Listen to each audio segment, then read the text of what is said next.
Sokoso. You guys are going to be surprised. I'm sure there are parts of Uganda that some of you guys have not been to. And they also exist.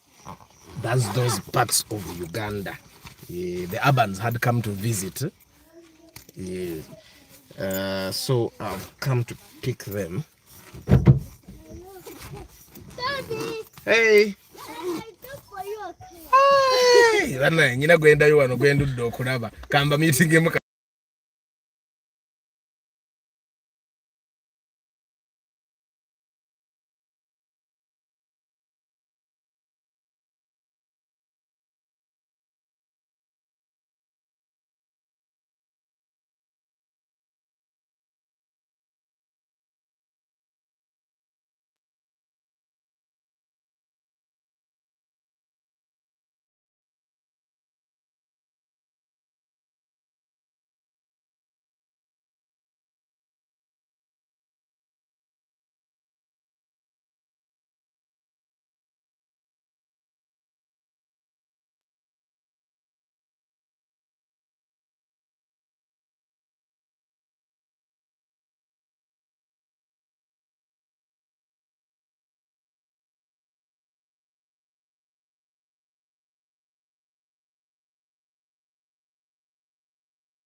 when Sometime this week over. You should. Yeah. We are having our first graduation. Wow. You should come and be part of it. I would love to. You remember Denise? Denise one, yeah. Yeah. Mukuru, you should see her. She's going to perform. She's also launching Bumper Day Chirabo, guys. Someone has given me a watch.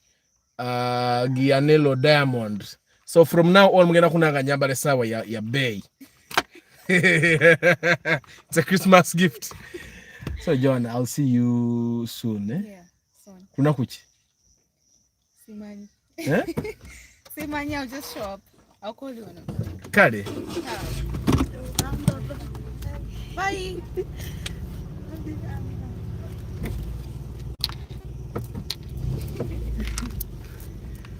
Aban, how are you? Banange, munansonyu, I interrupted our broadcast. Eno jenzi zo kuchara babadde wa anti waba Aban. Jenzi zo kubano na je babadde bachadde. Then nensangayo anti waba Aban omulala.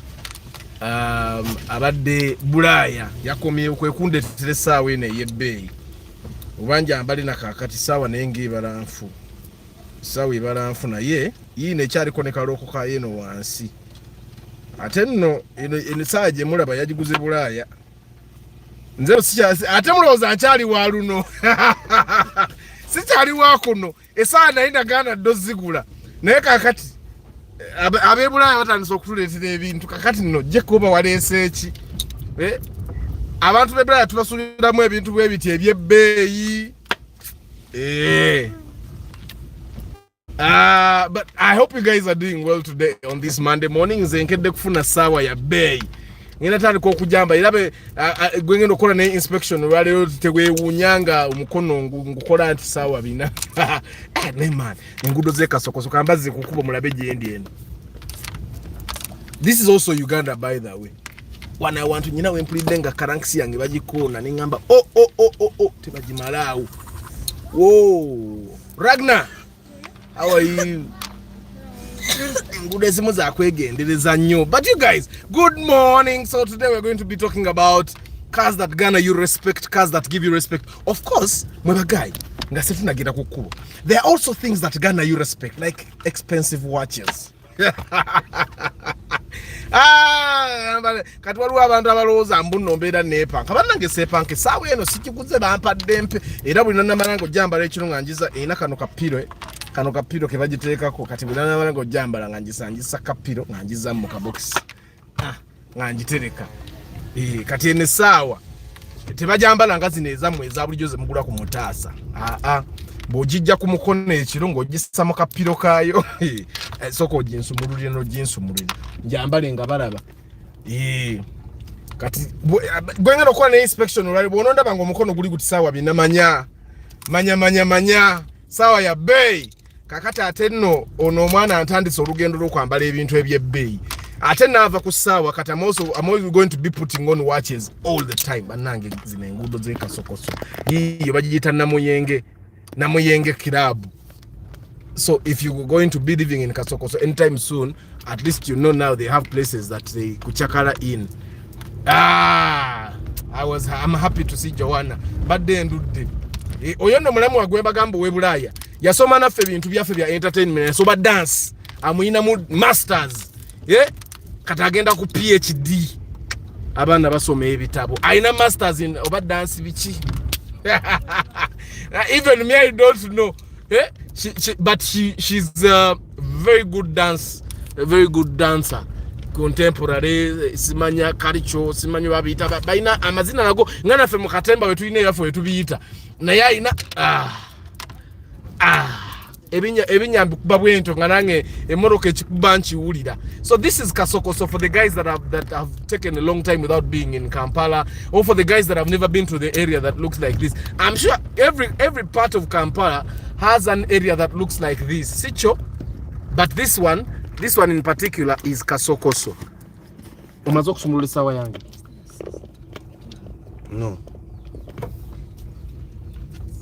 Ate make sure to you know ne sawa yange empya eyebbeeyi. You bite this thing, you have strong teeth. Zine sawa ezebbeeyi bazireta bazirookinze mulimu akantu wano kakaluma akasumulule. So you boys, how did you sleep? No. Hey, don't spoil it. Hey, Anjoana got you a car. These boys. Nana, what did Anjoana got to get you? A car. It's a police car. A police car. Woo, you boys are having fun. So anyway, banabana anti wa buyavudde Bulaya. Mulaba okubeera ne anti abave Bulaya kati balina police car. Tebadde bagana kwogera nango babadde police car. Anyway, today we are going to talk about cars that Ghana you respect. Emoroka ezikuyambako okufuna respect mu bantu. Yes, naturally we all deserve respect, but the world is not fair. So we don't always all get the respect that we deserve. And which means that depending on who you are, what you do, where you live, you guys have heard of the saying that ataina sente omuntu omwavu ayagalwa nnyina. Kakati I can tell you that nnyina tacha ayagala mwavu. I'm telling you, for me, my grandmother told me point blank, nze jajjo wange yangamba, you don't have a nail cutter. My judge told me that omuntu omwavu tayagalika. She told me point blank. Era nze jajja wange ebiseera ebisinga bwe twogera ku ssimu ne bwankubira okumbuuzaako emboozi gwagamba kasukali talina. Era oluva ku ssimu mba nnyina either okuweereza ssente oba okwetegeka okuweereza ssente. So omwavu tayagalika. However, what happens in the instances where you are actually not that rich, you are actually not that rich, but you want to kind of beef yourself up so that you get some respect. Either you're going to go for a business meeting, you're trying to win a contract, you're trying to get business, and esawe yebe yino evudde mu box finally na ye inane kaloko bana emwe katika maloko laga batasumulanga kusawa za bei ejirako kantu kana ka white okalaba kana okajjamu naye bakajjamu ati okajjamu nitandika okubala sawa ziri meka sawa ziri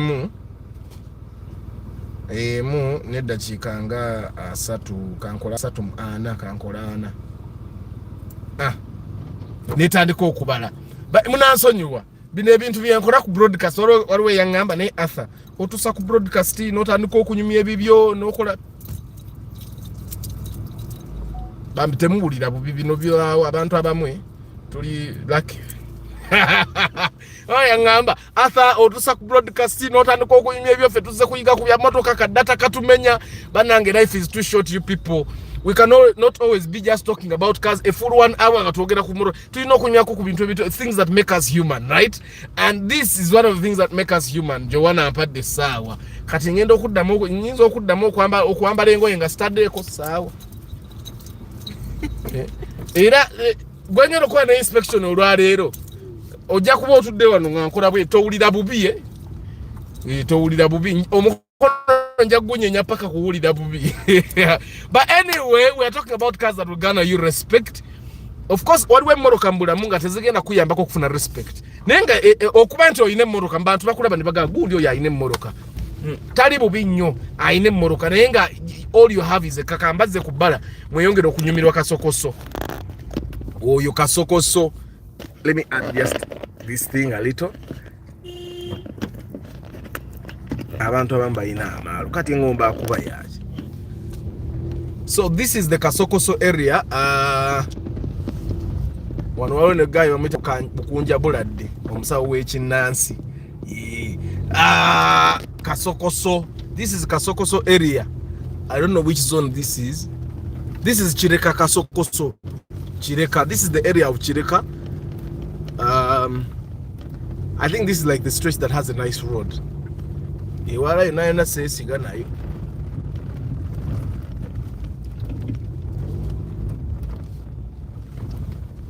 But you know, before you live in an area or before you go there, you actually start thinking the area doesn't exist.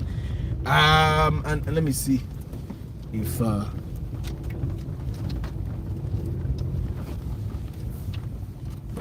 then that side is Nambole. You guys can't see Nambole. Let me just shift a little. Nambole mumulengedde. Oyo Nambole. So this is Chireka, and on the other side is Nambole. Then we have Namugongo. Then we have Weyogerere. Yeah. But kati watu Kasokoso alabikanga ali mukugwa ako tuli mukudda mu Chireka waddala. So one of the that's why I told you today's broadcast might actually be long, because I knew this, and this side waliyo jam. Nambole Wuyo, that big thing that you're seeing in a distance, that's Nambole Stadium. That's the Mandela National Stadium. Yeah.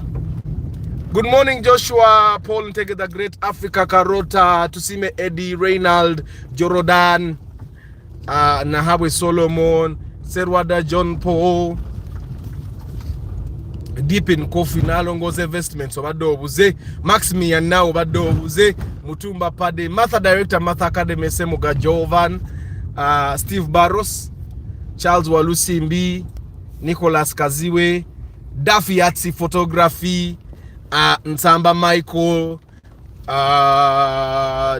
Denick Pro HD, Clark Rhyme, Ugandan Music Catholic Music Collective,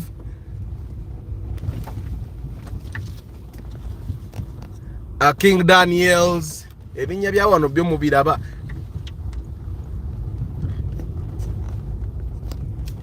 Good morning. Ino comment impamvu so bagisoma no mbinya bye Kasokoso. But I'm going to read it kubange no sure diru jamu ye wali. So they actually have some big companies this way, standard signs, the offices zabo ziri eno na ile kizimbo kiraba kya Kasokoso. Kama kato. Ulire ebinya eno ngenda vanga nyina okukyusa bush mukama Katonda.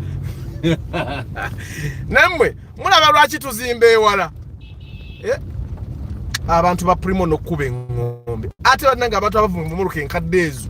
Nze na bwa drug nange evuga emuruka nkadde na yata osituka wagamba rusigaina. Ka kube ngombe noloza bwa kuyita ko bwata agenda tukira we Kampala laba wali.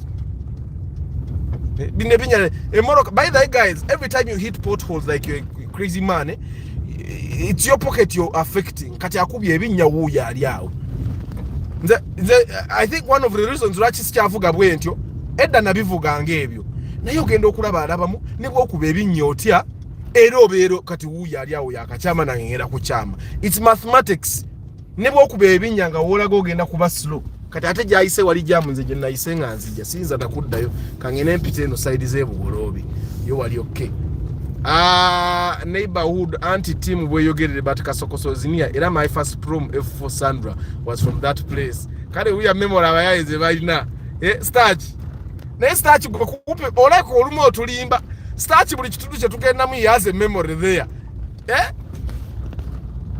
Good morning Chris Fitness obadde obuzeebuzeemu. Deep in Coffee anino Kutesa David omukono jja kukutulako sijja. Personally, I don't think Paso earns one reputation ngaba sajja baboda bamanyira. Habert, good morning. Moses Heath, good morning. Raihan Kamosime, good morning. Martin Serunjoji, good morning. Since childhood, I've always liked CEO vibes and the big mighty car. I feel I would gain of respect. V8 Land Cruiser, V8. So the cars that Uganda you respect. Now, respect is subjective. For some people, respect is not being abused, right?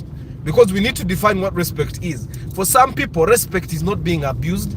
As long as I'm not abused, I'm being respected. For other people, respect is not being shouted at. As long as you don't shout at me, I'm respected. I've even had some people I've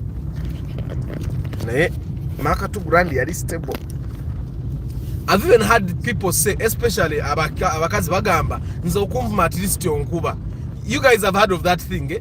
So for that, some people, they just don't want to be abused. You can even beat them. As long as you don't abuse them, they feel respected. For some people, just don't talk about them. For them, that's respect.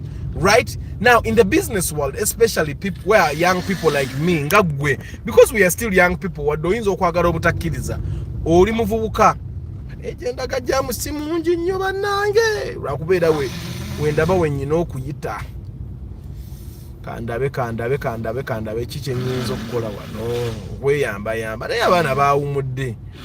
I'm thinking wayinza oba teri jaamu ku bypass ngenda baneekooloobezza kampite wano nkyala mugerwa ngaasala mpola.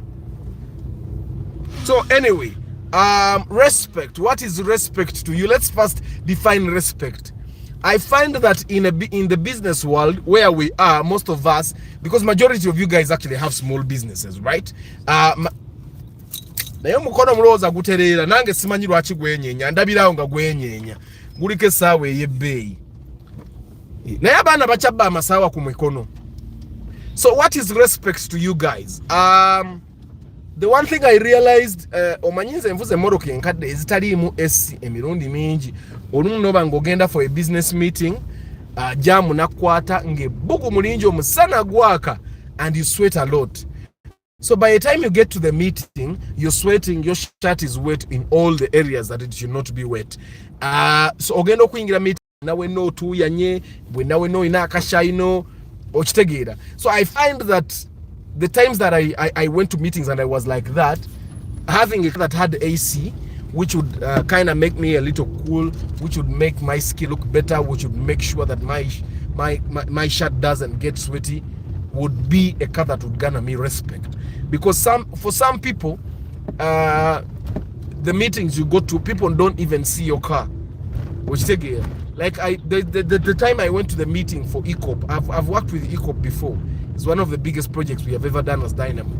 And the day I went for that meeting, Nanima Tuganga and Chazimba, when I got the phone call from the boss, he called me Nanima Tugadiku site in Zimba. And the first meeting, I actually did not go there. I sent the production manager, went there. And then the next meeting, they needed numbers and all that. So I was the one that could go and make sure those things are figured out. So I went in the second meeting. My primo was dirty. I remember the shirt I went to the meeting with, I bought it on the way. Of course, in the muntu wa jeans kuvada. So I had my jeans on. So and I had very big boots that, yeah, not the gentle boots that people would ideally want to perceive that you would put on when you go to a meeting. The Django boots, the Niner. So I bought a long sleeve t-shirt along the way, and that's how I went to the meeting. In my old primo, it was a UAR. Ebinya byo mu birabo bansinikire muri ebinyo. This is one of the tourist attractions in Uganda. Tourist inza kujja kampani atajjukira binya bino.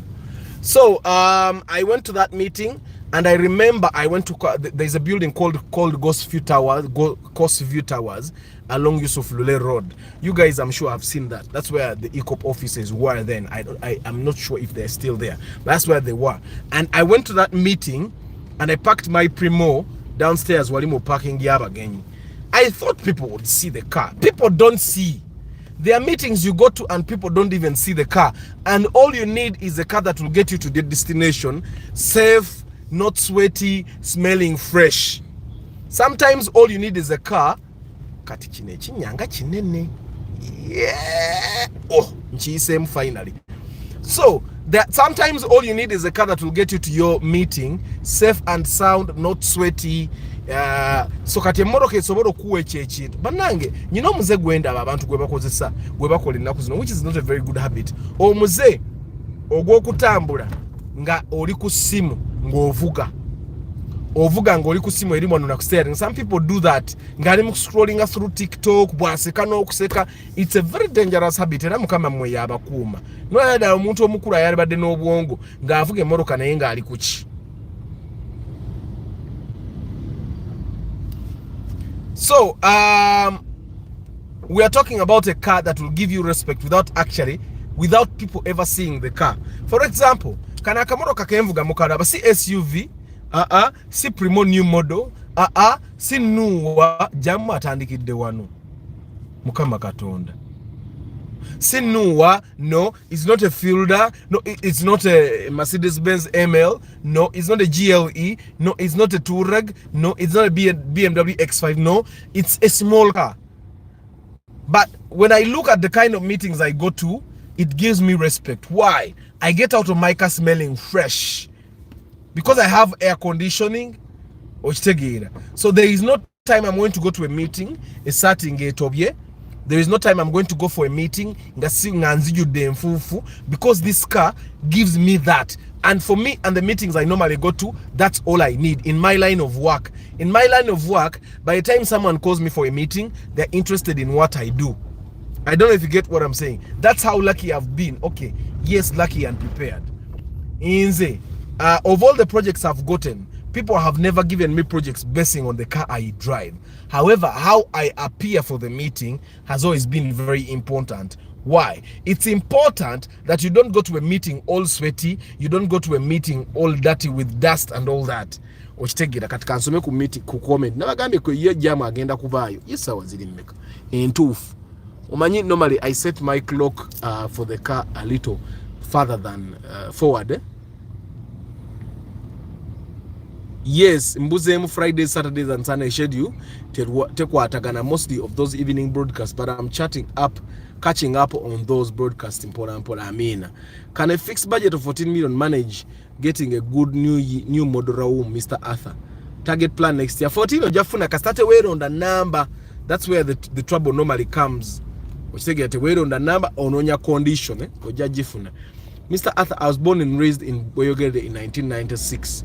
I started in Boyogede and went to Moku, though I didn't finish Sevo. I've been to most places. I've not been anywhere far. Oh, it's not that I know most places, but because I'm born around. It's not that okay. Respect in simple terms is being mature and professional in everything you do. That's respect of self, Nahawe, right? That's respect of self. Arthur, take care of yourself. They may cut off your arm today. Remember, we are in Christmas season. Olaba basika wigi kumutwe gwa abakazi.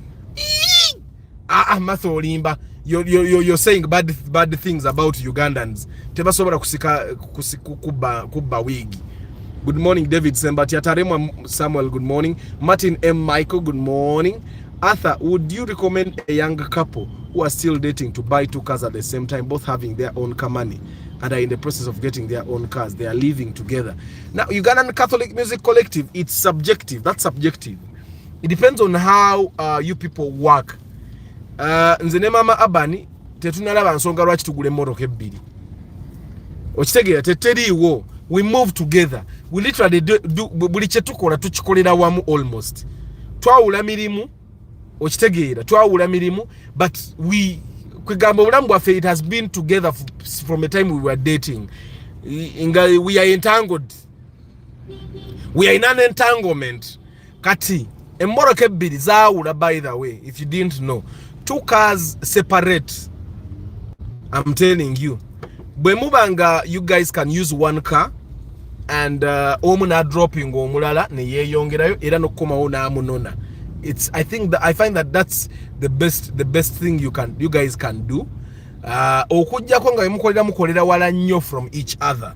But if you guys work in a distance where you guys can share a car, it would be a very good thing for you to share a car. Nebwe mba muyomba, omanyi couple nebwe eba yombye, muyomba ate mulagiwa. okuyomba kuli nomo kati nze ne mama bani tuyomba ne tuvuga distance nga tetuogera ne tutuuka naye tugenda okudda olweggulo nga tulina okwogera because tulimu mu motoka fembi okitegeera so that's era ennaku ze tumala nga tetuwogedde nitumala ennaku nga 3 nga tetuwogera ate si tomugamba siba omusipi okitegeera so in a way that person awulira ku ddoboozi lyo but imagine you are a couple and then you get into a fight and then each one of you has their own car. Do you know what that means? That means that in a way your connection is going to die. But connections die even when you seated in the same car. But if you're a couple that is serious, you guys are going to probably build a life together. I would recommend that actually instead of buying 2 cars each at 14 million, why don't you use the 14 million to do your kwanjura so that you guys serious? If you're serious about it though. But if your guys are not serious, I don't even see why you're living together if you can't share a car. 2 cars mean double expenses. Like if you have 2 primos, you're renting, or if you're renting in a, let's say Naria, and you guys, both of you work in the central business district, that means that every morning you're going to drive 2 cars. That's wastage of resources. Both of you guys are going to go through jam. Still wastage of resources. No kanika mugenda kanike moroka biri. Why would you be doing that? But if you are a couple, definitely go ahead and buy 2 cars. Good morning. After some wigs are expensive, they pull them and resell them cheaply. But which wig is expensive? Of course, try to get a shooting our latest show that we shot the pilot for, and these guys were telling me they are buying a wig at 140. Which thing you just put on here, and then they were telling me there are even wigs at 500,000. Eh? Even $1 million for what? 3 million you buy a wig for what? Just go and do pencil. You buy a wig at 3 million for what? Okay, how is Djibouti travel life vlog UG? How is Djibouti? Wabula Asha bino ebinya byewandegeya byetaaga hama ono si wandegeya. This is Chireka. This is Chireka. And me too, use 1 car. It sounds romantic to me when I pick up my wife. It's not romantic by the way. Let me tell you, nzo olumungenda nono kunona mama bani ku mulimu gwabwe nantuuza we dakiika 3.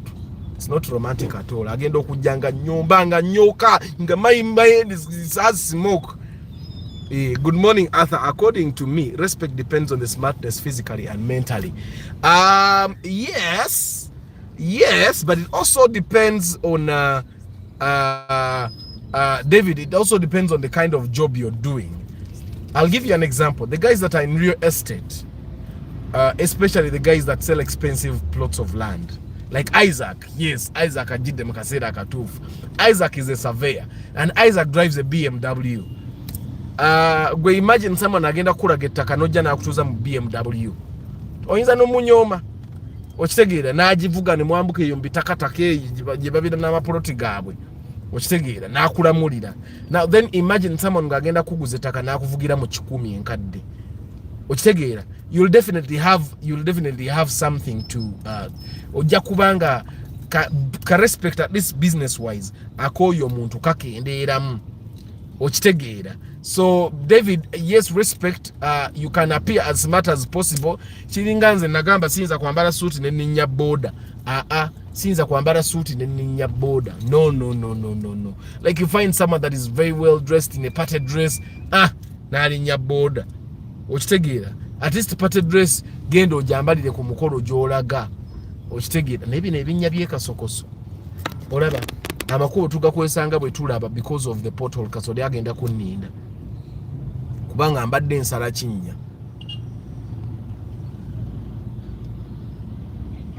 Kati ayomba ki?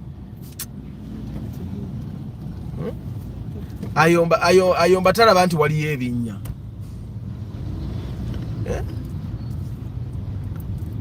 Anyway, Arthur, different work schedules which involves traveling abroad and night shifts. If you guys have different work schedules, then you guys buy a second car, definitely, because that's understandable if you have different work schedules. You guys are living a kind of normal life, but if it's not something that is really permanent, then one of you has to sacrifice and be there for your friend. gana petrol station ezina mafuta aga rice gano nzenze wala bakuba empewo kati kino ekinnya okituukako n'osooka onoonya ango gy'okivugiramu kiikyo ng'olina mbutuufu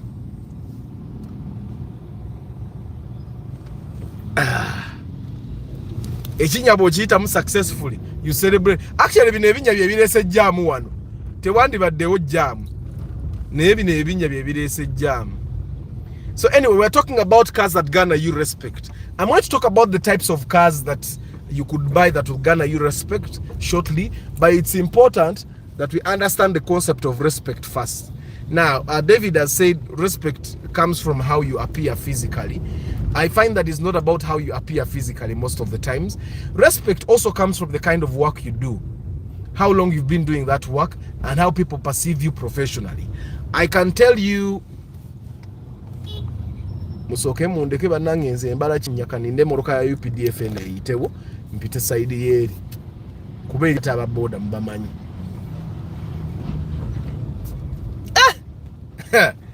KCCA kozo omulimu mama nyabo bashali mu budgeting process, procurement, bwate contracting bali okebajje bakolo. Now I see why people buy SUVs even when you can't afford them. Apparently it's much more comfortable to drive through these potholes with an SUV than it is with small cars like mine.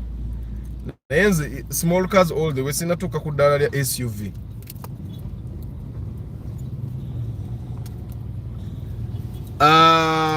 Some guys have nice access to nice cars, but tebayina milimu nabo sebo tubawe respect.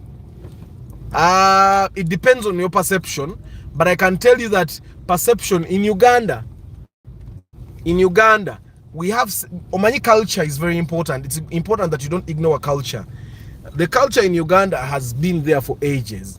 I'll give you something that probably you guys ignore. In Uganda, omuntu omunene, a fat person, omuntu omunene, aweeba respect okusinga omuntu omutono. It's just in our psychology. That's why majority of politicians in Uganda are fat. That's part of our culture. Nti abantu abanene, it has been programmed in us nti omuntu omunene aba ina sente, aba ina obuvunanyizibwa, aba wa mazima. It's something that has been that is part of our culture. That is part of our culture, and in a way we cannot ignore that culture. That's why I have friends of mine when nasoma nabo high school.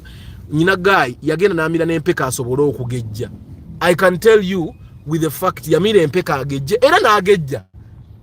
Of course the way yali omutono yali alabika bubi. Naye ate we yagejja ate na alabika bubi. Kati ayina kibuto muwanvu ati ayina ekibuto obukono butono kwega yagejjako ebitundu ndoze empeke byezako empeke zatendekebwa kugejjesa bitundu bimu na bimu. Kati ebyo ebitundu byo byagejja. Empeke neziremu okugejjesa ebitundu ebirala.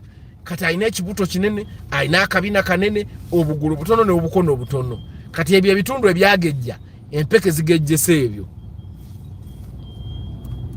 But guys, like the broadcast. You're 50 people, you need to like the broadcast. Thank you, Isaac.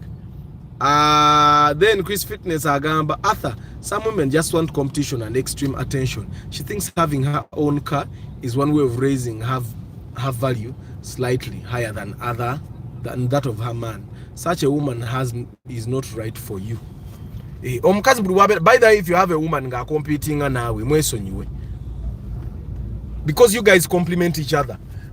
In a relationship kati no mulaba jamu ali wano binya tewali kirala binya kani maro obudde nenga mara budde obuli solved. Kati abantu ba cases bali eri mu office banywa chai ne engineer ali in charge of roads ali mu kunywa chai nobulo okugenda yo kinonyo kikube empi kinywa chai omulimu gwa ino kola gumulemi okola anywa chai. Kati omusanga nga nywa chai nga nyirako n'akagaati nga akakoza namu. Anyway, nze kampitene ebugolobi. Ate leero mbalambuza ekibuga kati waliwo abaludde okubeera mu tawuni wano. Ngenda balambuza. Mujja kukiriza essaawa yange ey'ebbeeyi mbadde njijjako kaveera. Kati nkajjeeko kati kanjambale bulungi. ngenda n'ebitudde ebimu sijja bitambulira mu lwa ssaawa temujja kunnemesa kwa ngenda tandika okwambala essaawa ez'ebbeeyi kale ate bagitandise guno omuze gutandika gutyo some people ne wano waliwo ebinnya bannange. Anyway, respect. I'm one person that decided that in my life I will garner respect through my work. Era when we were still dating with Mama Abani, ngatafuka Mama Abani, she would be there telling me, Atha, simanya, oyambala boti ne mugamba byenyambala tebikira. I'm going to do my work and I'm going to be respected for the kind of work I do. I'm one person that decided that I will do that. And when I look at the amount of work I've gotten, not because of how I put on my clothes, ekisoka nakubako ku bikalu banga linakubira ebikalu nga nyambala ezasaati zammwe eza jento n'empale za jento zibye banga linasinga okubeereramu omwavu. I'm telling you, then I realized that maybe Katonda teyankolera kwambala ebyo bintu. Okitegeera, Katonda teyankolera kwambala ebyo bintu. So I gave up. Nentandika okuddayo mu jeans zange ne t-shirt zange. Of course kati jeans ozambalirako n'aga amasaati ziba nabuzibu naye nze aga amasaati sigayina nakuba. So I realized that for us in the performing arts, because I'm in the arts and in marketing, it's mostly about what you do. And if you do your job properly, the respect will definitely come, because people will say, oh, ye guy yakola kino, oh, ye guy yakola kino, oh, ye guy yakola, omwana yakola kasiyenta mukalengera yakasako emitayimbwa ono wa golf rachita ko rugezigezi tubatira okukola nayisa ne tulaba siyente eriko emitayimbwa bulungi. Siyente bagisako emitayimbwa oyinza olowooza elef. So anyway, we are talking about respect. I'm going to tell you the list. Kakati ono wa golf waba tayagala kuyisa nze kamuyise, nze njagala mulabe siyente eriko emitayimbwa. Yiyo siyente eriko emitayimbwa. Ono wa golf musiru njana mujja ku kkubo. Olemesa atho okuyingiramu. Ku experience je nyina mbunze njizo kuyingiramu no nemesa. Nkujja ne ku kkubo nzija ba taxi ku kkubo ngoleta ka golf 5. Nayi. Nzija ba lole ku kkubo ngoleta golf 5. Emoroka ya police ngingo byete babanga bagara kunkuba migo. Ayinza okunkuba emigo nga ndi ku live broadcast. Banne basawo ku bonnet na pya emigo 10. Nakati dayo tule moroka behave properly. So anyway, yiye moroka erike mitayimbwa muwadde n'akalango muhara safaris. Aleka avuga ba tourist. My guys, we are talking about cars that will garner you respect. Now, orabe moroka eyo sienta. Umanye examples engaba zidida you see that car that sienta there. That sienta will garner you respect in the tourism field.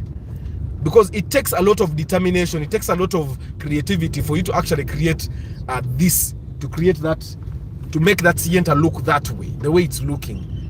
It's not easy for someone to sit there and say sienta njagala njikole bino. Ochitegera, in the area where he works, that will garner him respect. So even if tourists did not ideally travel in a sienta to, let's say, Mount Mohavura National Park or whatever national park they go to, they would actually sit in this sienta. They would think it's made of something else. Now, that's respect. That will garner him respect. He'll get business for that. Now, personally, I find that the respect that everyone needs is the respect that helps them earn money. The respect that helps them get business. That's the respect that we should all strive to get. Which take it. And Moses says here, respect, first of all, starts with yourself. How do you want to be perceived in the eyes of those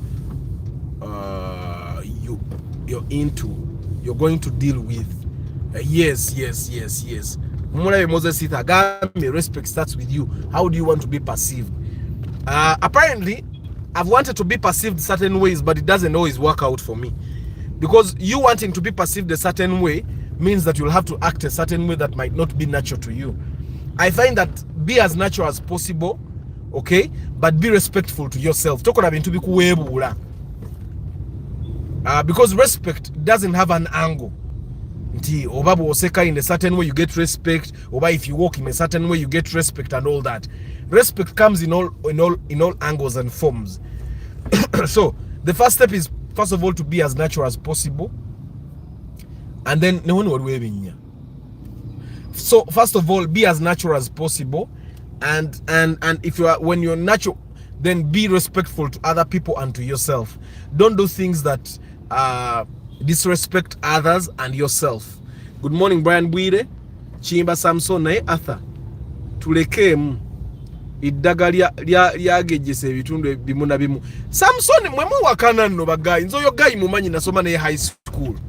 Era bwe tugenda mu reunions mulaba. Yagejjako olubuto n'akabina. N'amatama. Yes, n'amatama. Nera amatama engejja yago galaba nga gampeke. Engejja ya manya amatama agagejja naturally ugalaba. Mazima, those used to be my panya roots. Oh, Chris Fitness, if both of them can afford the cars and want to get them, can we call that competition? Then that's not competition. I've never concerned myself with being respected. I respect everyone and the respect is always reciprocated in most part. Yes, JK, thank you very much. That's what I was saying. You should not strive to be seen in a certain way, to be respected in a certain way. Live as natural as possible. Ochitegeera. Kati tuina kayane je tubadde tulina ye ne mama Abani. Seba andetera n'ekisanirizo. Abakazi bennaku zino mubalaba. Andetera n'ekisanirizo abakazi bamanyiira. Mama Abani seba andetera ekisanirizo nangamba hani sanirire enviiri. Luli yambuza wasani, did you comb your hair? Echi. I will comb my hair when I want to comb my hair. I will not comb my hair when I don't want to comb my hair. Ochitegeera. Enkayane je tubadde naye ennaku zino kati kenjogedde ku live broadcast agenda kuddamu ku kireeta. Kuba nkyogedde kensi yonna ekitegedde. Enkayane je tubadde tubeera naye ennaku zino ssebo. Omanyi omukazi okuleetera ekisanirizo. N'akugamba kakati hani sanirira enviiri. Luli yayimira ssebo nanneesimbako n'alemerawo. Neŋŋaana gaano zesanirira. N'avaawo ng'asongozza omumwa. Nagano kuzijja kuzisa. When I want to comb my hair, I comb my hair. When I don't want to comb my hair, I won't comb my hair. If you want, go. Kate oluruwedde. Omanyi waliwo kati entalo zenzija nga nzirwanira ku live broadcast kuno. Nga bwengezaako zirwana in private nyigirizibwa. Omanyi omukazi ajja n'akuyimirira kaawo. N'anyiga. Najja n'ekisanyizo ekya bbulu. Kati tulina ebisanyizo bibiri, waliwo ekya bbulu n'ekya green. Ekyabulu kye kimwanguyira okufuna. Najja nakyo olumu najja ne brush. Nkubye ono n'enkatagga. Omanyi ebiseera ebimu tugenda tulowooza okukuba kwa miggo ono mu mazzi. Arthur, you are fire with humor. Amina. Gordon Karemire, Ether Energy, good morning. Owasienta akuumye bode. Nedda Joshua, ono Owasienta, he's trying, this is a marketing ploy. He's trying to market his business, because most safari vehicles have these things, so he does this sienta. Naye kati enywa amafuta kubenzi towa. Wadde obutayimba yakozesa butono naye bw'obugattagatta obungi. Arthur, talking about respect, my peers address me as Sebo or Sir, even my elder brother. Yet I'm just 25 and just started working. Why do you think so? Martin M. Michael, I need to look at you. Are you fat? Martin, we have to accept that in Uganda, fat people get respect. Fat people. A long time ago when I was still in like senior 2, there was a lady that was renting. She was renting at my grandmother's houses, one of her, and she worked in an NGO that apparently, or presumably, or in rumors, gave bursaries to kids.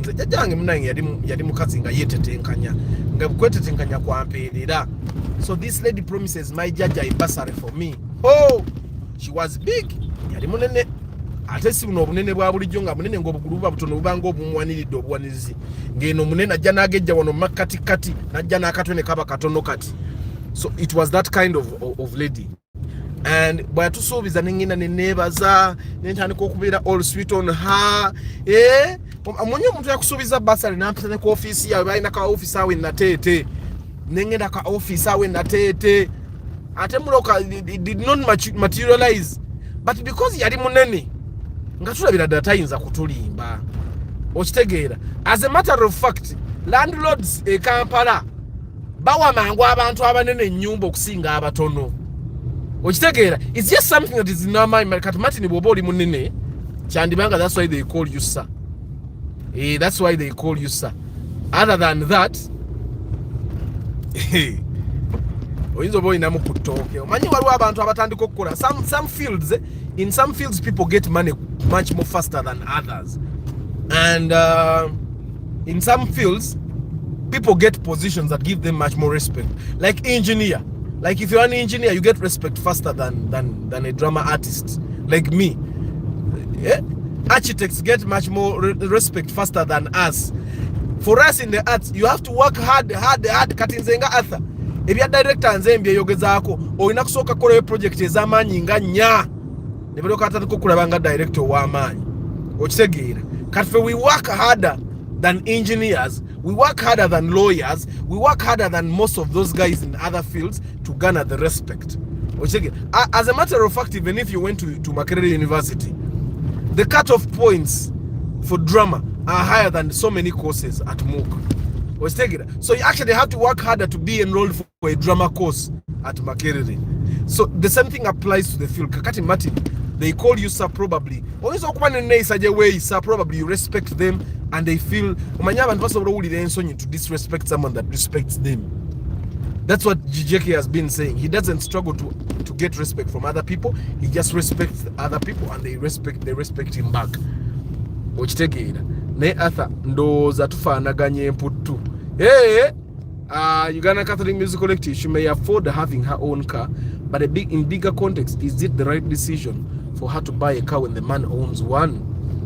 It's a must to have a comb. It's a must.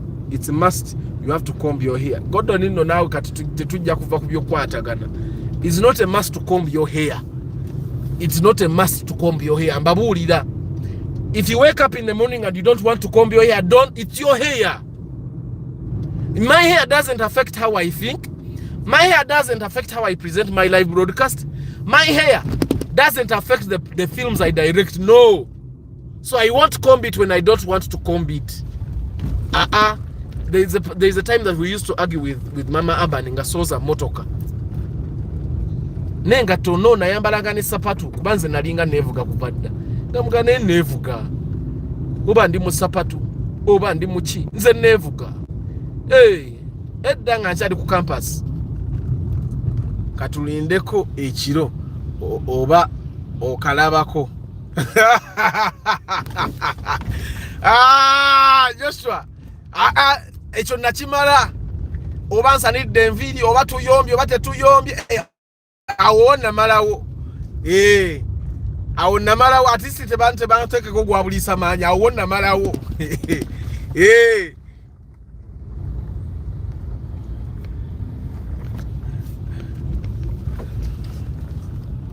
Thanks for the show, bro. Our town is crazy. Yeah, anyway, kati Mama Abba ni ebirevu tabiraba. Ebirevu nabya byogerako naye talina kyabikolera. Arthur, I'm very tiny, not fat. Michael. Anti kale ate waliwo n'obutono obusukkanga mu butuufu omuntu mwina muwa kitiibwa. Michael, there are some people that are very tiny. You fear. Like, how does this tiny person be here? How do you live with yourself? Are you so tiny or are you just a little bit small? Because there is tininess that is respectable, I'm telling you. Waliwo abantu abamunga batononga omulaba ngo obutono bwe bugenderere. You get Martin. Some people are small to the extent that you think this guy is intentional about his smallness. Which say good morning solo extra. Yeah, I think it's my profession. And the way I address them exactly kati ndozo kira china je chiva. But anyway, tugende ku Morocco ezitu wa respect. The broadcast yali nabagaya gera kuba fire. Kati nomba rambuza wano wetuli we bayita kuchi. National water eri awansi wano we bayita kuchi. Ayo che bayita ku bimotoka bya gundi. Sijja kukyogera. Bibi ere bimotoka abachimanyi che bikola mu bidaba mu bitegeera. Byebyo. Bye bimotoka. Era lwakuba kati fe tuli mu SC naye kati abatali mu SH wowo bakiwulira. Wano tuli bugorobi ndo tuyiseewo nga simubalaze naye kati wano tuli bugorobi onaye nawe aba bugorobi kati ngenda balaga dealerships z'emmoroka wano waliwo dealerships z'emmoroka waliwo Toyota Uganda eri side zeri eri ekyengulu njagala nagenda kugulayo gundi. I want to go buy plugs for this car again. Mano story y'emoroka eno gye ndimu ngenda gibagamba naye njagala gibagamba nga story emaze okubeera concrete tenafuuka concrete. Manye ebintu bya Arthur bya Katonda yabikola. Eno yewabeeranga Ange Noir okitegeera. Kia, that is the Kia headquarters in Uganda. You can find Kia if you want to buy Kias. Era Kia oba badiringa mu moroka kyendala. But all these cars that are parked here are Kias actually. Kati Kia neboga parking at owners risk Kia bagenda jibba bagitwalewa. Bajibeka karabiramba kati Mitsubishi Motors eri wano, Victoria Motors, bebatunda ne Renault trucks. Kakati wantu genda oli we mko applying for passports. Wano walo sema ne back je bayita Mercantile Credit Bank Limited. Kati obeyo targeting abani. Wano no lamp shades. Nja kujja wano ngulo obutanda bwange nga mazo okola ennyumba. Interior wedding nga Derek Amazon mukola. Manyi, I have my follower here. We helped him buy a car from the bond. He's also helping me create a palace at my home. He recently redesigned the exterior of my house, and I asked him to come and actually build it. Yeah, so he's going to get me his builders. It will be a little expensive, but it's all worth it. So nze nabagamba tujja kwewagira bwetu mu community. And when he's done with whatever work he's going to do, I'll take pictures and show you his good work. He does very beautiful work. Yeah. So kakati wano MTN yadda wano ndowooza oba emazeewo bbanga ki. Then waliwo musaba a passport. Ministry of Internal Affairs. Abo eyo line gye mulaba y'abantu bazze ku applying for passport. Muganda tubonye. Why don't they do online interviews? Eyo line eyo gye mulaba ya. Kati abapoliisi ba wano bagejja. Kuba bali enguzi ne wait taxi. You know guys, apparently there is no jam. So today we are going to do inspection. Nja kubamba wa updates. Waliwo olufula ne lufula eri awo. Njagala kulaba ono wa traffic yobanyimiriza. Ngenze nampola nnyo nenga tebanyimiriza. Omwoyo wa Mukama ali andiko. Omwoyo wa Mukama andiko ndoza nabo bategedde nti nfunye essaawa ey'ebbeeyi. Anyway, tugende ku moroka ezituweesa ekitiibwa. We have already understood, we have put it in perspective, that the respect you have, the respect you get, is not entirely based on the type of car you drive. The respect you get is also based on a lot of things. Your profession can get you respect, first of all. The quality of work you do can get you respect. We know that. How you address other people, how you treat yourself, engage way isamu can also get you respect. Arthur, you're a representative of each other. When you look good, she praised, and vice versa. What? We look good when you come here. Me, I look hot without combing my hair. I look conventional when I comb my hair. I look hot when I don't comb my hair. According to me, Paul Tege the Great, that's a good money, bro. You can definitely get a good car. Yes. Daffy Arts Photography. I'm a photographer, but imagine going on someone's function on a border with dust on your uniform. Indeed, we all need cars. Exactly. Mumbe Daffy Arts Photography. Yagenda kola photography ku graduation ya Plato se yokusa day. Yagenda kola photography and videography.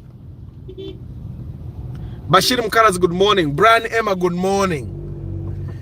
I don't like combing my hair. Kati ani abadaga mambo bichi? Seth Kagaba. Abakazi bo balina ku lookinga good. For abasajja tulina ku earninga good. That's where most of the respect for men comes from what we do, how much we earn. Echocho techigenda kusimulwawo until the end of time. Respect y'omusajja esinga kuva ku mirimu gy'okola ne sente z'okola. Era ne bonogenda n'okuba ebikalu. N'oteeka empale eno mwe bajja kakuba bukubi bukalu. Ne mukazi we nnyini ajja kuba akwogerako. Okitegeera. Era naye aga mumulaba nno bikalu. Tewali waakaawo. Talina yadde ekikumi. Nze mbabuulira. Arthur, I gain respect when I drive the TX Kawesi. Wadde I'm a small man. I tend to disagree, Yusuf. You know why? I respect everyone here because of how you guys actually comment. Okitegeera. You guys comment very respectfully. The choice of words is also something that cannot be ignored. So the respect is garnered starting from the way you speak. That's why when bwetwalinga mu masomero abaana abayogeranga ennyo oluzungu bebafukanga ba prefect. I don't know if you guys remember that. Abaana yajjanga nga ayogera bulungi nnyo very eloquent nga abasomesa bamubira n'obululu asobole ofuuka HP. Okitegera, because they spoke nicely. Abaana ababeeranga smart nga bambadde bulungi nga be bafuna ebifo eby'amaanyi. The same thing happens. Kyova olaba omuntu bw'aba nga agenda kwesimbawo in Uganda, kyasooka kukola ku byantambula n'afuna emmoroka emuweesa ekitiibwa, kale emmoroka ey'amaanyimu, because emmoroka eweesa ekitiibwa depends on which area. Kati mwabamu mugamba mbu kawundo ziweesa ekitiibwa naye waliwo abazisomberamu ebiwata. Okitegera, physical appearance is very vital for respect. Yes, life from Katadoha, Arthur, but my behaviors has helped me to push me higher up where I am. I always be me, exactly, Arnold, because we are unique. Let's say you want to be respected and you behave a certain way because you want to get a certain kind of respect from people. I find that will not be natural to you. Era eventually obuyisa bwo buli obwaddala bujja kuvaayo. Nze I don't pretend. Nze ne bwoba ofunye bad news nga my instinct is to laugh. I will laugh, then I will say sorry, because that is who I am. Then after saying sorry, I will tell you why I've laughed. Okitegera, because that is me. Kati no tuli mukajja road. Okitegera, I will laugh because that is who I am. Sagala kupretendinga kubeera kyesiri, because when you start pretending to be what you're not, people will sooner or later discover that you're not that kind of person. Tugende mu mmotoka bannako panye mbozi ya for the love of cars egenda n'enyuma ne tuva ku mulamwa. Kakati when we are going to buy cars, there are cars that get you the basic respect. UB40 is coming to Uganda. If you pay via Momo, you pay 75,000. Yeah, UB40 is coming to Uganda. I don't know when. I've just seen a billboard somewhere. Okay, the video billboard. But UB40 is coming to Uganda. I am in most egalitarian societies, how one looks doesn't mean much. Thank you, JK. It's what you can do that counts. Bebazungu zezo yogerako JK. Owide mama abani. In most kigambo ka tochiwulira ngalo most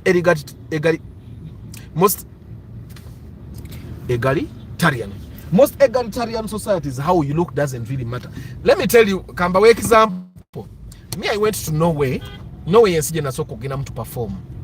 And my boss, who is a Norwegian composer, he's very popular, bamwita Rolf Wallin. Namubulamu nerinnya lya mutabani wange Aban ye Rolf. So this guy, we were performing at the Norwegian concert, the Oslo concert house, and that entire week was dedicated to him. It was his birth week.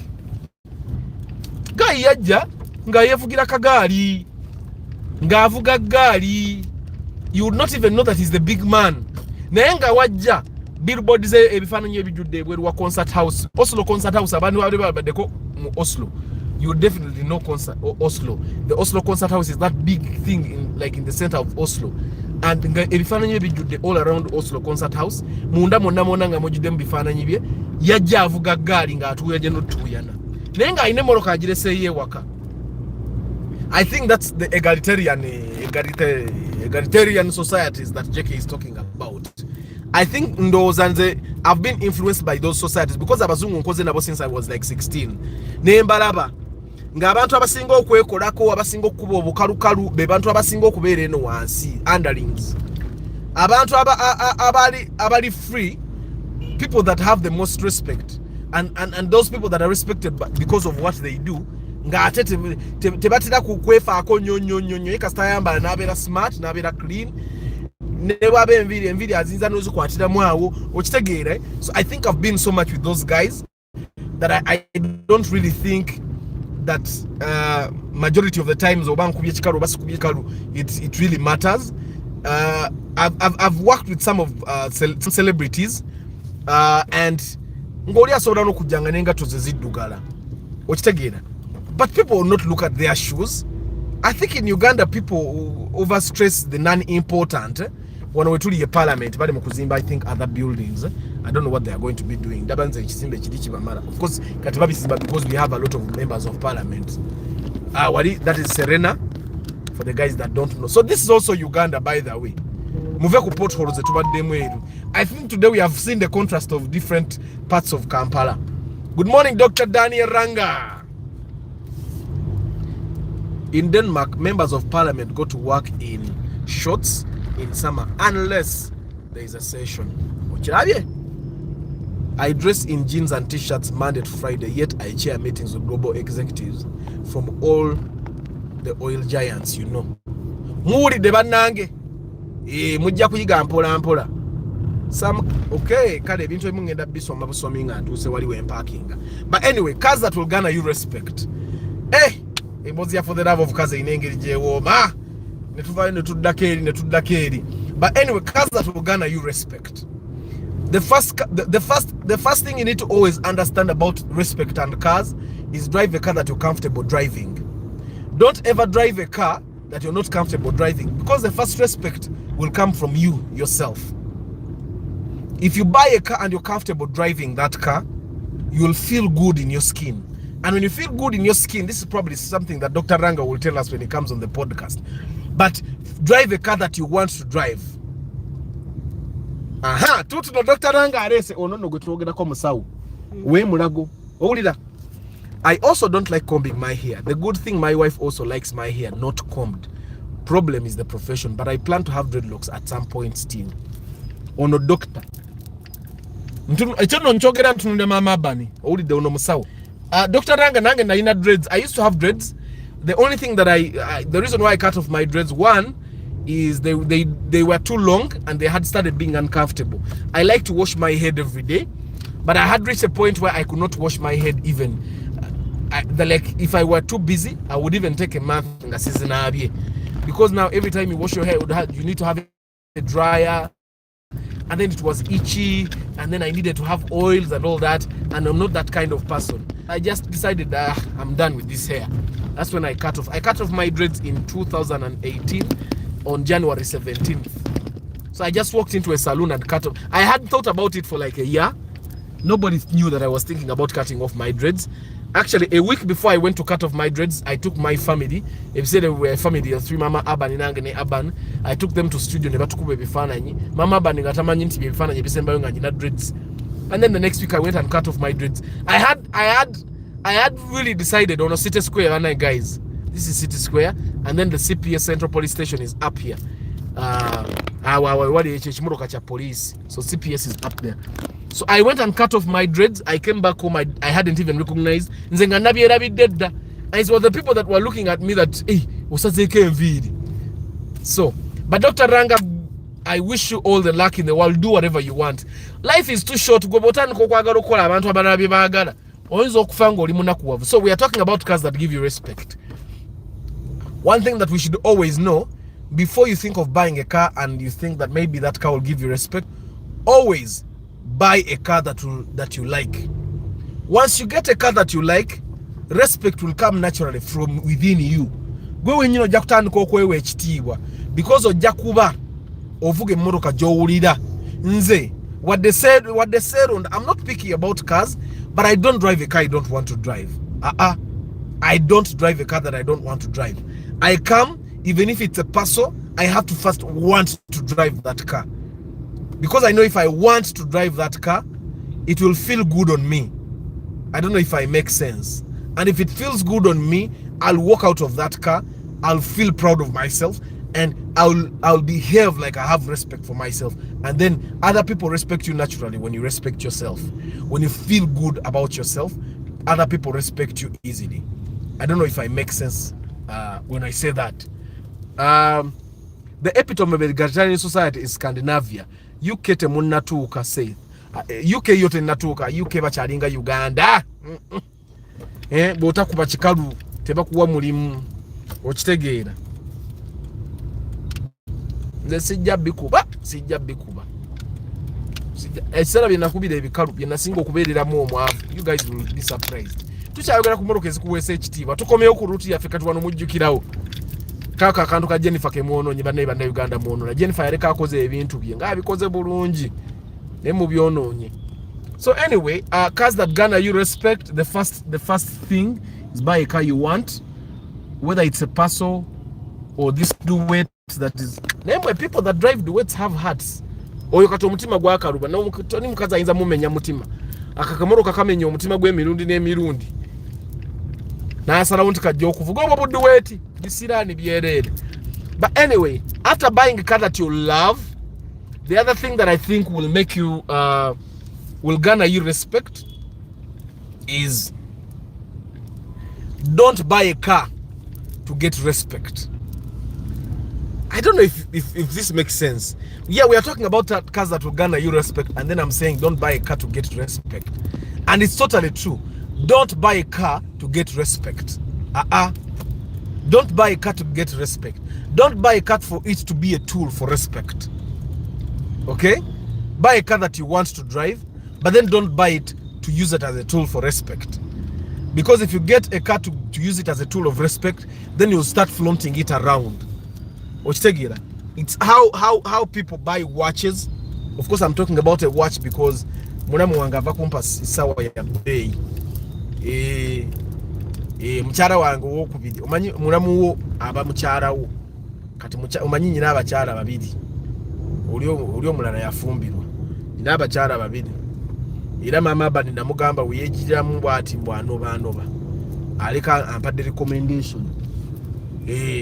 So anyway, mulamu wange ampadde sawa eyebbe kansoke njibalage. Muleme gati nyine empise. Yajijje Bulaya. So it's an original watch. Era buli wena malango jama ngajiza mu kapiro kayo. Ngajitereka. So anyway, we are talking about cars that garner respect, and I said the first thing you need to do is buy a car that you want to drive.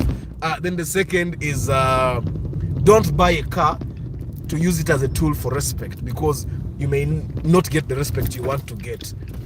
Then the other thing you need to always remember is for you to feel respect, for you to get respect for people, make sure your car is smart.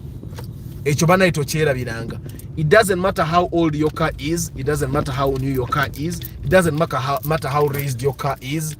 Kanange kuba na abantu ogwo muzanyo guliwo ku Christmas ne Boxing Day ku Bat Valley Theatre. I think it's sponsored by Makula TV. Yeah, it's called The Secret. I don't know how good that play is because I've not watched it. I've not watched their rehearsal. But if you're bored on Christmas, or you don't have a program on Christmas, it's going to be a live stage play. Mulimu Senkubuge Siasa, who was my mentor, Andrew Benon Chibuka, Mulimu Titi Tabel, Mulimu Jean Nakachwa, Mulimu Mare Musa, Mulimu Abarasi Mamanyi. Nengo sobolo gina nogula kwa Christmas ne Boxing Day. I think bagenda kubako ne show yemisana itandika sawa mwenda. Then show ye chile itandika sawa emu. So I'm not part of that play, just into billboard ya yabo. Ate mba mubi nyobe sibalangako. Yeah. So bunasanga nga billboard mu kifo ekyo ngenda kubanga nanga abantu abo. Osobola okujja n'obala Bat Valley Theatre 25th and 26th. They have that play. I don't know what the play is about. Apparently most Ugandan producers, when they are doing a production, instead of telling us what the production is about and why we should watch it, they push the faces of people that are featuring in the production, which I totally disagree with. I think marketing a play should be about the content. Your student is waiting. Yeah, so anyway, katumalire broadcast yaffe egenda kuba a little long because tunyumiddwa nnyo. Nze nsinza okunyumirwa. I think nze nsinza okunyumirwa broadcast kanzikize moroka. Yeah, John Segatu had a play at the National Theatre for several days. I did not know. I think I got to know about that play. Good morning, Elijah. But sweet here, show me how to remove these ads. You can't remove the ads pieces, Akia. They are part of this, part of my package. This is one way I earn some money. Ngazi zijanyoche mugamba. Do they come down? I think I need to. Let me get a phone. I have a phone here. Let me go to the broadcast as well, and see these ads. I think I can change so that we all only have an ad in the beginning and in the end. Yeah, let me see.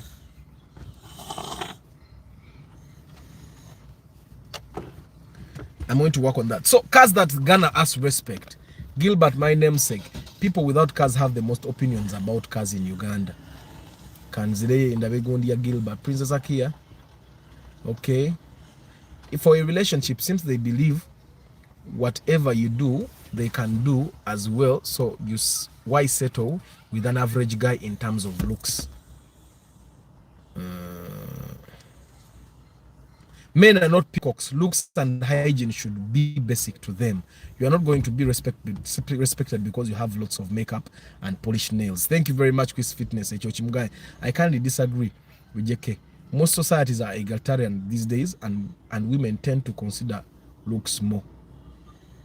Daniel, I wanted dreadlocks too, but then I got a baldy head.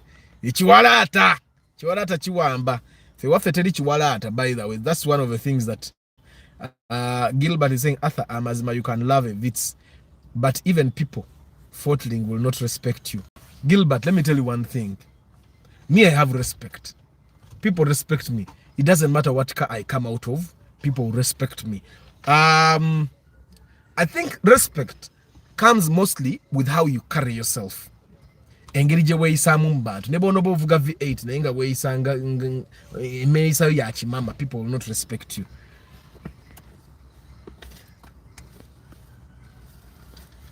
JK, okay.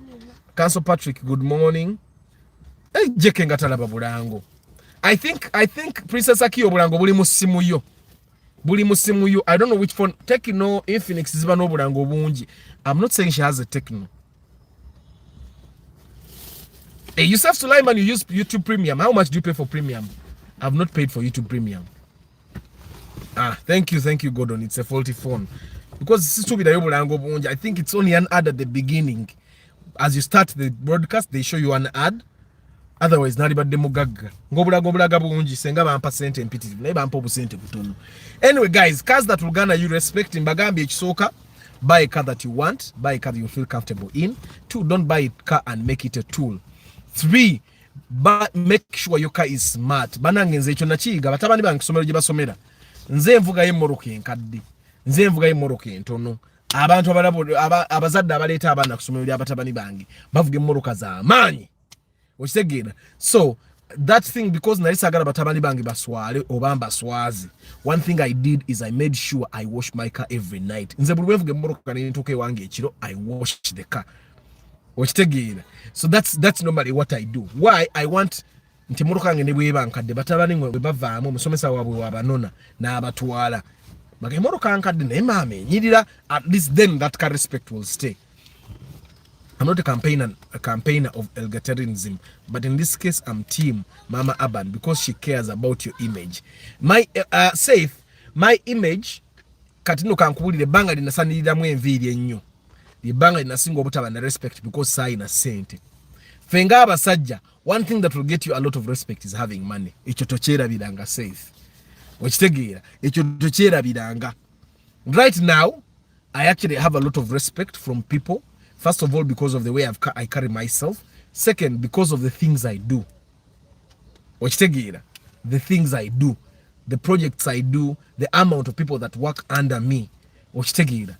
Every time you impact other people's lives positively, you will get respect. Because people are looking up to you, they'll definitely give you respect. So try as much as possible. I work with that principle that when I want to comb my hair, I will comb my hair. When I don't want to comb my hair, I will not comb my hair, and people respect me for not combing my hair. They'll say, you get what I'm saying? So I want to work so hard to the extent that when I don't comb my hair, kids look up to me and say, you get what I'm saying? So that's how much you should work. I want to work on myself that much. Into okay. Mama bani ayogera obutono tono bwogere. Kino kyo bweche mama kenakirese mu koti y'abantu. Kiwedde tagenda kuddamu kwogera kunviriza. Kati nno. Nedda. Bannange jangu nana. Jangu wano. Soko je. Come kambalago omutwe gwa mutabaniwe. Munjogerako. Mulaba omutwe gwa mutabaniwe. Mulaba omutwe gwa mutabaniwe. Angamba okusanira enviri. Mulaba omutwe gwa mutabaniwe. ati mwogerako ogwe mto gwa mutabani we bwato mutabani we wagenda ku ssomero. But your hair is even short. I don't think it calls for unnecessary compliments. Owulira. I agree. I agree, Arthur. Money gets us respect and the work we do. The work you do. Nze kankubulire. The Albert Einstein. Mwamulaba n'ebiviri bye bwe bityo. Do you think you have more respect than Albert Einstein? Anywhere. You can never get more respect. Bana today ku motoka munzija kumulamwa. Kakati kanzineyo ku motoka ezigeno ku SHT. But Arthur, there is a thing called negative influence. One of the negative influence. Kino ekyokukola enviri z'abatabani bwe kiti sinze nakimugamba. Sinze ye yakikola n'antuma n'okutuma ebintu kuba ebintu ebikoleza enviri bwe bityo. Manyi na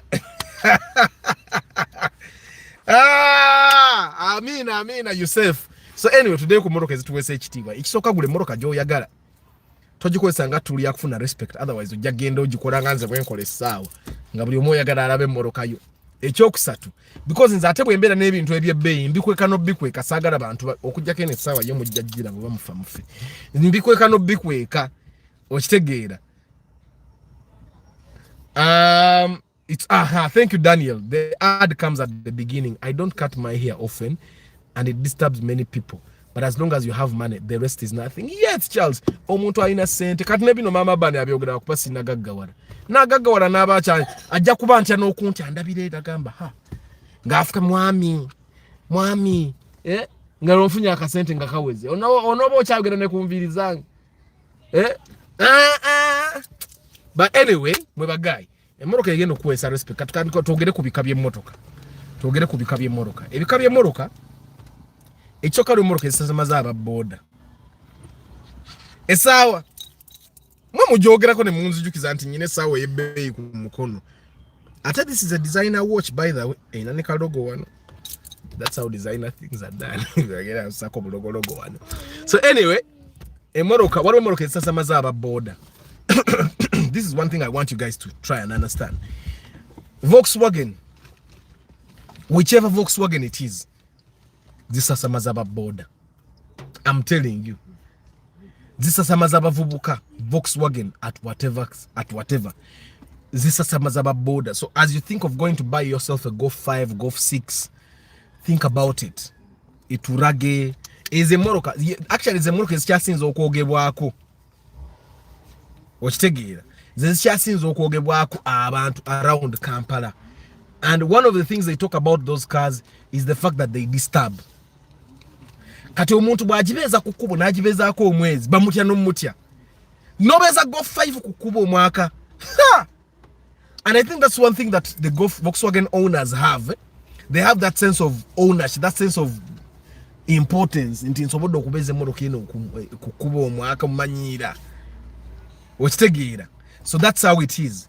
Volkswagen, if you want to garner respect, I think Volkswagen is one car that you should not think about buying. Kati ndi ku Germany. BMWs are rare because BMWs, if you buy a bad BMW, you will suffer. However, BMWs used to be abantu abana b'emmoroka. The reason why Volkswagens and BMWs zisasamaza nnyo ababoda is because emmoroka ezo tuziraba nnyo mu film, action movies, where we kind of have like Jackie Chan no, let's say abantu avuga action movies, Jason Statham ng'avuga emmoroka ey'ebbeeyi ezo BMWs ezita baba zikozesa nnyo balanga nnyo mu mafirimu omwo. So abantu abalaba firimu enjogerere bibamanye emmoroka ezo ezimu nti za base Mazda zani okitegeera. Era if you start realizing the people that want to buy those rare cars, ogenda okubala balaba nnyo firimu enjogerere za VJ Junior ezani banange sijerega. This is my perception. It might be valid or not valid, but this is my perception. Era nze nkubulira bwe ngenda nenda abantu abatera okumbuza Mazda CX5 waliwo emmoroka CX5 bakale eri popular globally naye abaana bagenda ne babuza ebimotoka ebitategeerekeka naye nga mbutuufu yakiwulira mu firimu. In a movie a character was driving that particular car. VJ Junior n'agiyubisa Mazda bege n'ayogera erinnya lyayo girabe ya mutawaana abalajo beje n'agyogerako. Kati omwana oyo mukulaba firimu eyo emmoroka n'emukuba n'atandika okuginoonyerezaako. So there are those cars. You should try as much as possible to buy cars, avoid buying cars simply because you have seen them feature in a movie. Kati ze moroka Porsche jireke Kampala Ashraf, Porsche jireke. Even rich people in Uganda don't drive Porsche. Some of the richest people in Uganda, you just use the richest people you know. We oleseka amataala.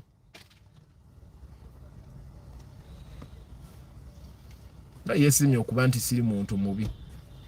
Omuntu omulala akuleka n'ojjanga battery eweddeko. Ye lwaki muvugiramu amataala mu mmotoka ku makya? Anyway, Mazdas have become kind of popular in Denmark. Anti jeke mwe Denmark muvuga moroka mpya.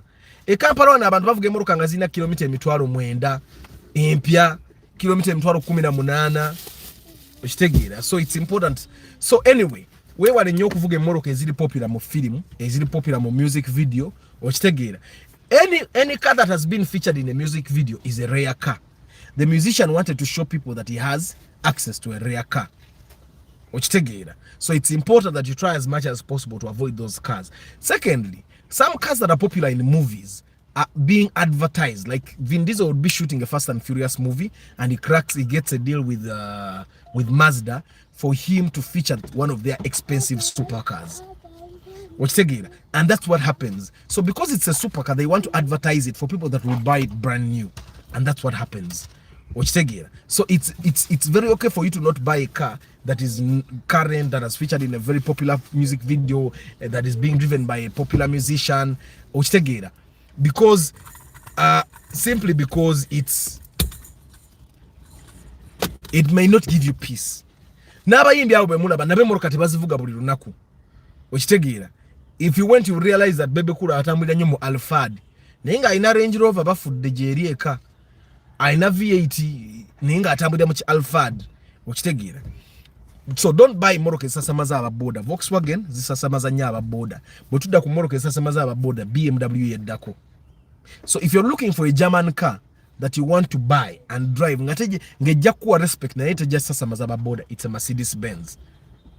Okitegeera.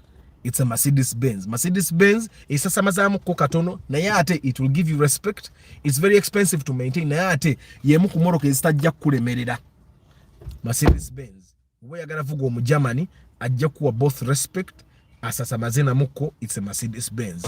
So and also with Mercedes Benz kat always genda zivaako nga tezikyakuwa nnyo respect, like the C200 eri enkadde eyasooka tekyakuwa nnyo respect.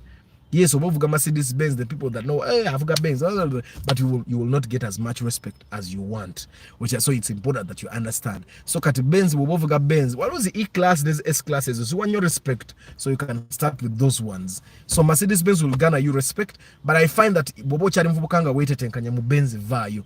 Benz zilekeda abasajja abayina sente. I'm telling you, this is a funny thing. I don't even know why I'm talking about it. Mercedes Benz mechanic, my friend Kasim, ye mwenyini esawe na like avuga Mark X ekyo kikubulire. Benz muzirekera ababedinga ba Dr. Ranga okitegeera be bazisobola. Yesterday I saw a video of Jacobo Mutuze was talking about how Bajo events cannot afford this chick called Doreen because she drives a Mercedes Benz ML or by Blue Tech something, but she spends 500,000 a day. On the contrary, people that drive Mercedes Benz babala nnyo. You will not find a Mercedes Benz driver mbunga spending emitwalo 5 olunaku. Okitegeera Mercedes Benz ezo muziraba ate tezinywa nnyo. Tezinywa nga bwe tusuubira. Eziri enkadde ddala ze zinywa nnyo, but the new ones don't actually consume a lot of fuel. But if and if you can afford the raised Mercedes Benzes, they'll give you much more respect than the low Mercedes Benzes. Okitegeera. Then Bwetuva, Mazdas are very good cars, but they will make you suffer because the spare is very expensive. Then also you want to buy a car that has specialists. Like Mercedes Benzes have specialists here in Uganda. BMWs ish. Volkswagens yegenda kubonya bangana makanika ya kubonya. Why? Because makanika tajitegeera. So Volkswagens, I highly recommend that you leave Volkswagens alone. Kala desti gulayo ne BMW nedda. BMW no, by the way, BMWs are much more reliable than Volkswagens. I'm telling you. BMWs are much more reliable than Volkswagens. Then Mercedes Benz tops it all. So let's go to Suzuki's. they are good cars, but Suzuki is still sinaba bayonze specialist wengamba ati ono specialist wa Suzuki wano wendi ku Badvalley waloka Suzuki katulo mpira kali aombo kakuba ne engine na nyini kavuga Volkswagen kati okitegeera avuga Volkswagen Golf 4 the sedan. Yeah.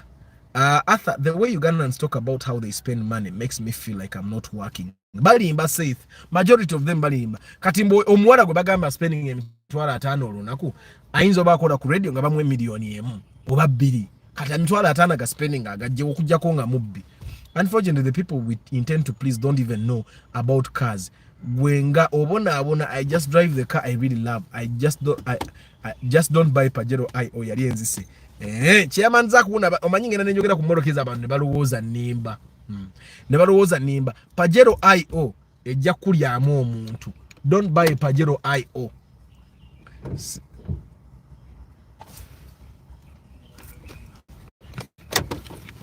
Hello. Yes, morning. Morning too. You are? Yes. Grace. Oh, Grace. We have an appointment. Yes, I think you made it with Jeremiah. He's coming. No, he sent me. He sent you. Okay, you can sit. Okay, say that's just media hype. Totia. Teri muntu ekampara wono kusanga omuntu a spending emitwala 5. Ne bitatu ayinzo bata spending emitwala 5. I'm telling you. Bitatu oyo goda bayinzo ba spending ekinene nye emitwalo nga 2 olunaku. Okitegeera. And there is a spending as in Zoba, it's just facilitations from from those companies, Zarimunga chairman, board, Iwamujali CEO, and all that. For me, I'm after Agamu Genfuga, Sinzenga spending, Mumugagura, Agamu Dynamo buys the fuel for me. So I don't spend that much on whatever. So anyway, tuchayogera ku Moroka, tuvudde mu Volkswagen tugenze mu BMW tugenda mu Mercedes Benz. So Suzuki ne nkugamba Suzuki tezina aba specialist wano yinzo kubonyabonyamo kujja kungoguze Grand Vitara iliya ejibatunda ku Sifao. So katugende mu Toyota because is a Moroka amazima. Toyota Moroka egenda okuwa emirembe Kampala ono. We have specialists for Toyota. Kizibu nnyo Moroka ya Toyota kulema. Okujjako of course mulimu Moroka ezo. Mitsubishis nazo zibasumbuwa. Then Nissans nazo zibasumbuwa. So is Moroka zisinga zenjogeddeko muzirikira abayina sente zibabonyebonye be bamanyi. Because omuntu alina sente n'okubonabona tajja kuwira because they have money. So katugende muto I know a guy that bought 4 Nissan Caravans nga agala zikole taxi. Zonna nezifo omulundi gumu naziparking. Nazitunda zonna Nissan Caravan nya nagula mu kigege mmeka kigege binafu na ku mirembe. Buy a car you love. Car lovers buy Subaru affordable performance. Yes. So anyway, mbadde mbusene Subaru. So if you want a car that will kind of give you hype, you can buy Subaru. Subaru is but the teacher is Subaru. Edito your Baru. Because Toyota bought Subaru, part of Subaru is actually owned by Toyota. So Subaru is basically Toyota. So but remember the order I gave you: buy yourself a Toyota or a Lexus, buy yourself a Subaru. Then after that, you can buy a Mercedes Benz. Which take it, a Mercedes Benz should always be car number 3. Buy a Toyota, buy a Subaru, buy a Mercedes Benz. That's the order you should use when you're buying cars. Toyota, Subaru, Toyota or Lexus, and then Subaru, and then you go next to Mercedes Benz. Ndoze echo tuchikoze bulungi. Ochegera. So Subarus will garner you respect, but it will stop at the respect of you have a car. But if you want to buy a car, that will garner you respect, also both of having a car and also of having they'll garner you a respect of having a car. Then the other respect will come from who you are and the kind of work you do. And then Motoyota wali Moroka zigenda kuwa respecting abogena mu meeting bakutyatyamuko kati I'm listing the cars. Musubaru Moroka ezinzo kuwesenya ekitiba zezirize XTN nene ezisembayo the latest years Subaru zenene, but I also believe that their Toyotas are garner more respect than those big cars. Okitegeera Arthur muzeyi wange has a Jeep Cherokee 2004 naye bamakanika bebaali obuzibu until I recommended someone nafuna ku some piece bamakanika basobola okumenya makanika akubba n'akutama emoroka n'otuuka n'ogamba nti emoroka nzivuddeko sigenda kuddamu kugula moroka okitegeera. But anyway, so Subarus waliwo Subaru zikuwesa ekitiibwa, but then there are also Toyotas that will, and Lexuses. By the way, if you find that Toyota is not a car for you, then go ahead and buy yourself a Lexus. Lexus will get you much more respect than Toyotas, because Lexus is a luxury brand of Toyota. Which take it. So if you find that Toyota is a little too little, and then Mercedes-Benz is a little too much, go ahead and buy yourself a Lexus. They have sedans, they have SUVs and all that. So yeah, the order should be Toyota or Lexus, then Toyota or Lexus. Our Subaru. So Toyota, Lexus, Subaru, then Mercedes-Benz. Which take it. So kati mu Toyota tugenze ku Kawundo, mu Toyota ewesa da respect. Na yate there is a Lexus that beats the Kawundo. So if you have a lot of money, you can definitely go to the Lexus. The nemu sedan zino zituyina zi Mark X, bazita batya Crown. There is a Lexus version that will beat. Mazda CX-5 is good. It's very good, but maintenance when etuuka nekaddiwamu netandika okusumbwa ojja kugyevuma okitegeera. Yeah, so let's stick to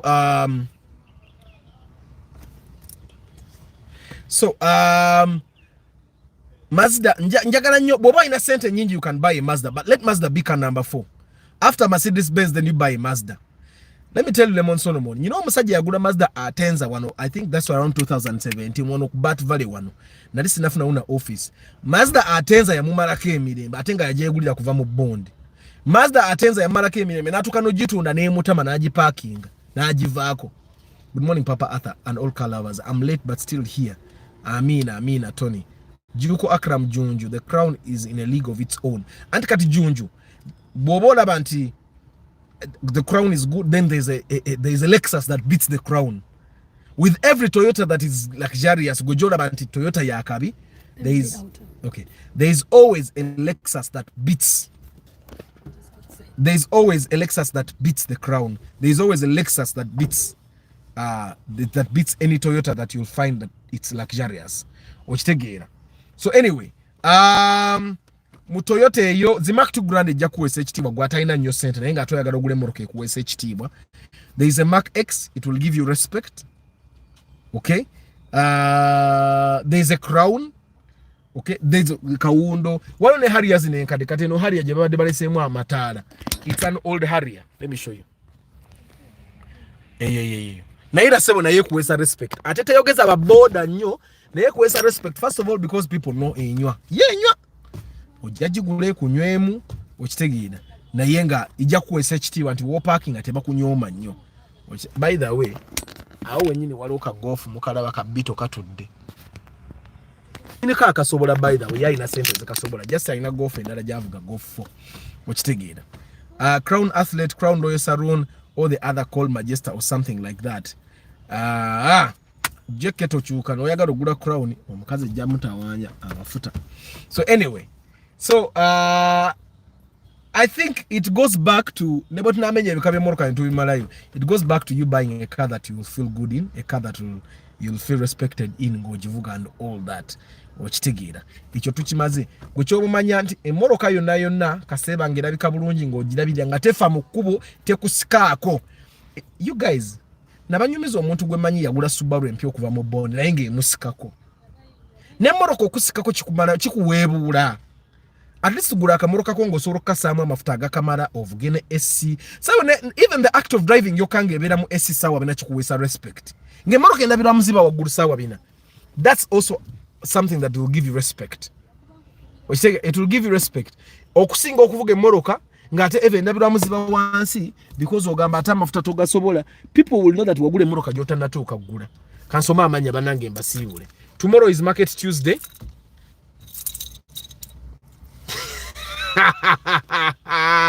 Tomorrow is Market Tuesday. Temusubwa mujje marketing business zamwe mujje ate mbayigirize marketing. Nze nabagamba tetujja kubeera for the love of cars ate ne business zaffe zigana okutambula.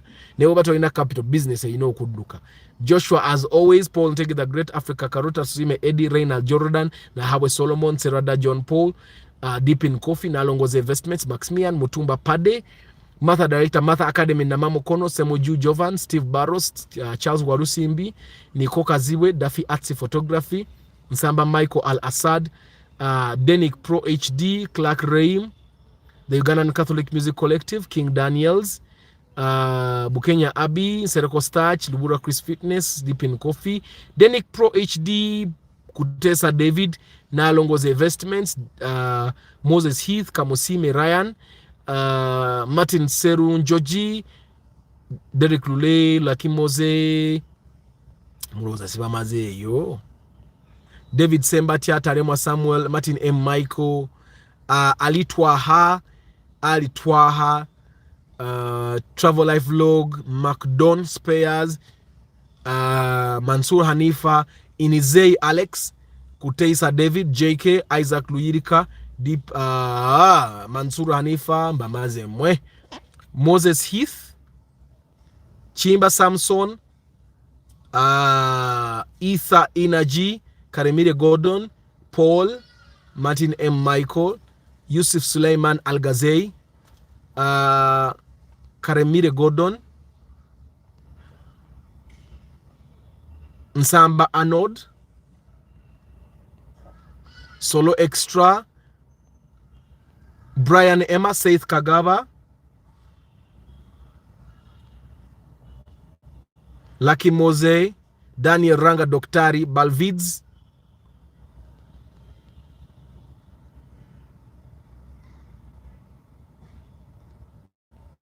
Princess Akia, Gilbert Pamba, Nick Wabuyi, Mukisa Elijah, Kanso Patrick Asiku, Martin Chiimba Samson, John Brighton,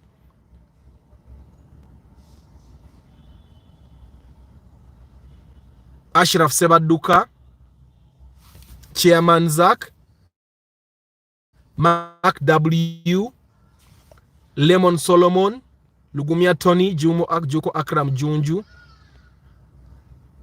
In Toyota's Mark X is perfect value, good value for money. Kanve mubuliri enjale numa. Kenneth Best, what about Primo New Model, brother? Primo New Model is a good car. Ekuwe HT wa. Harris Shafter. Nabali Mukamori, I don't take it for granted. Don't forget I do pre-purchase inspection. Bobo genda gule moroka and you want to get good value for your money. You want to buy a good car at a good price. Verification you nafe tubikora. Tu charging emitwala anago kagoka for 2 days. For 2 days, ojano kolachi.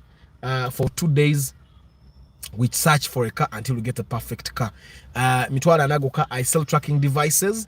Your car is your asset, so don't buy a car and don't put a tracking device. Onakurebana be moro ke nebe ya million bili. Ojaji no nyane once we chitanda. Ojo kumanya nti a car is an asset. So I find that a car is an asset, and because it's an asset protected by tracking devices entunda, you can track your car in real time. You can turn off the engine remotely. You can see where the car was yesterday or the other day. Using the tracking device, you can get alerts when the engine is started, the battery is removed, and all that.